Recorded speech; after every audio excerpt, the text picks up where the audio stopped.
Melihat tempat pernikahan sebelumnya. Bab 652. Tentu saja, yang paling dipedulikan Arila bukanlah aspek materi yang diberikan Carson padanya. Hubungan antara Rila kecil dan Sebastian adalah yang paling ia pedulikan. Setelah dia bangun, dia menemukan bahwa hubungan antara Rila kecil dan Sebastian sudah banyak membaik. Meskipun Rila kecil tidak begitu tergantung pada Sebastian, seperti bergantung kepada abang Hanselnya. Tetapi ketika dia dengan manis memanggil Sebastian kakak, Sebastian pasti akan bahagia, dan cinta untuk saudari ini terlalu baik untuk dikatakan. Dia selalu memikirkan saudara perempuannya untuk pertama kalinya dan merawatnya dengan baik. Pada saat ini, Sebastian dan Rila kecil sedang duduk bersama, dengan sabar mengajar Rila kecil pengetahuan baru yang telah ia pelajari. Rila kecil mendengarkannya dengan penuh perhatian, dan pada usia muda, dia telah menunjukkan keinginannya yang kuat akan pengetahuan. Jadi, warisan dalam darah benar-benar luar biasa.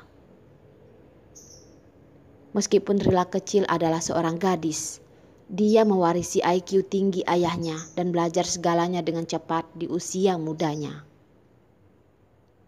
Hobi Rila kecil termasuk menggambar dan menari balet dan taekwondo yang diajarkan Carson padanya.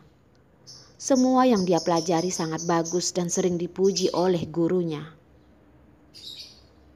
Khusus untuk menari, Rila kecil tampaknya sangat berbakat dan telah menari dengan baik selama berbulan-bulan. Beberapa hari yang lalu, dia secara pribadi mengatakan kepada Arila bahwa dia ingin menjadi penari balet terbaik di masa depan. Dia memang masih kecil, tapi sangat ambisius. Apa yang kamu lihat? Apa yang terlihat lebih baik dariku? Duduk di sebelah Arila, dia tidak punya mata untuknya. Carson cemburu. Carson berkata dengan arogan, "Di mataku, kamu yang terbaik."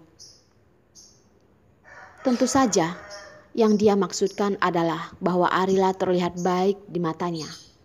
Jadi di mata Arila, dia seharusnya terlihat terbaik. Bagaimana mungkin lelaki sebesar itu cemburu pada dua anaknya? Mereka adalah anak-anak kita. Memang benar Carson adalah sebuah toples cuka. Mudah cemburu. Tak lama setelah mereka baru menikah, Arila dan William berjalan mendekat dan Carson memanggilnya dan dia mengatakan bahwa dia akan cemburu. "Kamu dulu istriku, lalu ibu mereka. Di mana Arila akan memiliki anak tanpa dia, jadi dia harus menjadi yang paling penting. Mendominasi, kediktatoran." Meskipun dia bilang dia tiran, Arila tidak berpikir begitu. Dia suka bahwa dia adalah satu-satunya di mata Carson. "Kamu belum melihat tirani asliku." Ketika suara itu jatuh, Carson menekan Arila ke dalam pelukannya dan menciumnya dengan keras. Sifat Carson adalah orang yang posesif dan sangat terkontrol. Berkali-kali Carson menekan sifatnya sendiri dan berusaha menghargai ide-ide Arila. Sehingga Carson, yang Arila tahu benar-benar tidak benar Carson yang seperti ini.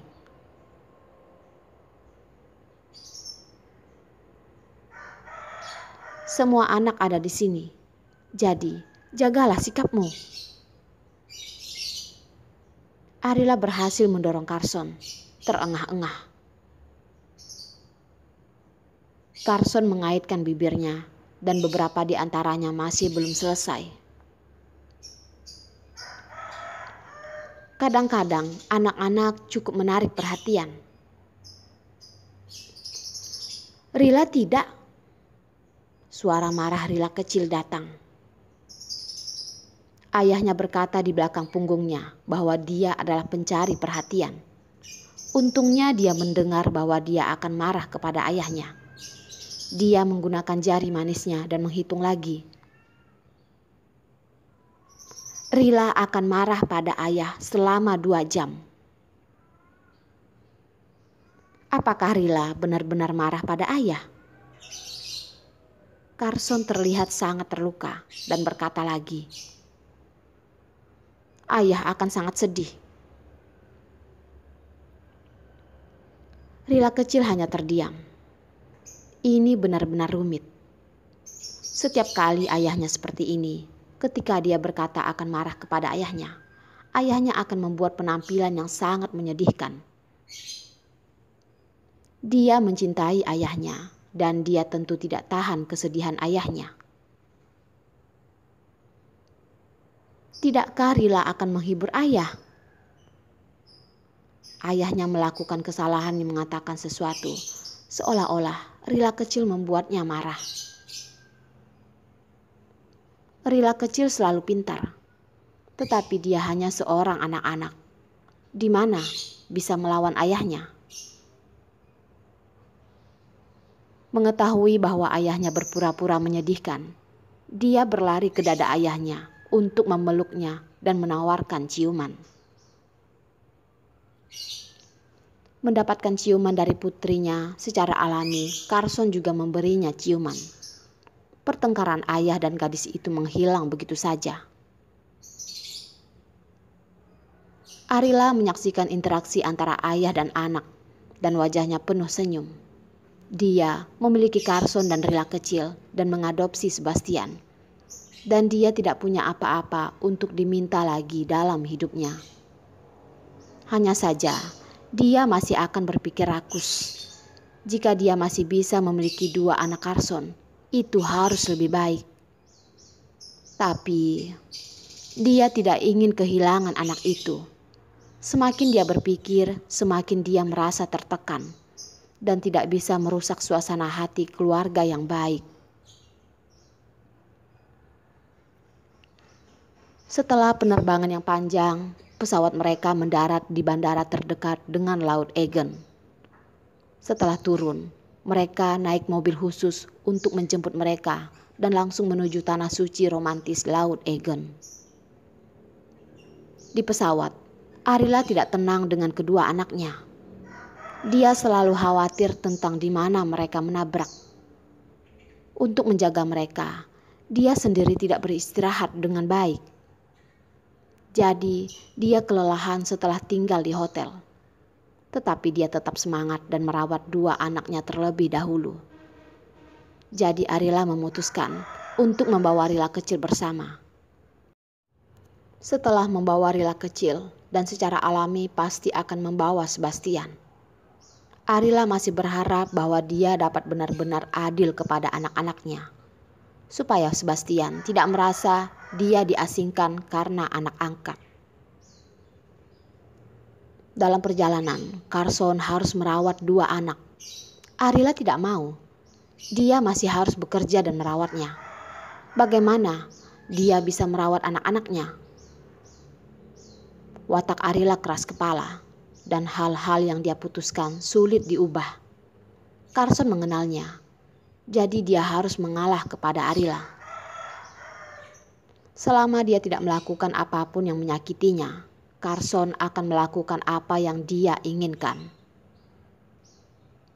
Setelah Arila dan anak-anak beristirahat, Carson tidak beristirahat dan pengawal bertanggung jawab atas keselamatan ibu dan anak itu.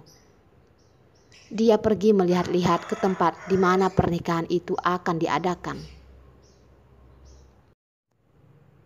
Di tempat pernikahan, dia biasa menonton video dan foto yang berbeda dari perasaan yang sebenarnya di tempat. Direktur Carson, mereka semua diperintahkan sesuai dengan instruksi Anda. Henry mendatangi sebelumnya dan dalam setiap detail ia meminta staf untuk menyiapkan sesuai dengan instruksi Direktur Carson mereka dan tidak berani melakukan sedikit kesalahan pun. Setelah tempat itu siap, Henry dengan hati-hati memeriksanya lebih dari 10 kali lebih. Lagi pula dia tidak merasa ada yang salah dengan itu. Presidir mereka harusnya akan merasa puas. Carson berdiri di pintu masuk di tempat pernikahan dan tidak melangkah maju, tetapi melihat ke depan. Ekspresinya tampak tenang, tetapi hatinya seperti gelombang topan. Wajah Carson tanpa ekspresi dan tenang seperti biasa. Tetapi Henry di sisi lain merasa cemas, karena dia tidak tahu apakah presidennya merasa puas atau tidak. Yang paling dia takuti adalah penampilan presiden mereka. Kegembiraan dan kemarahan yang tak terlihat membuat mereka, orang-orang di bawah tangan, merasa keras.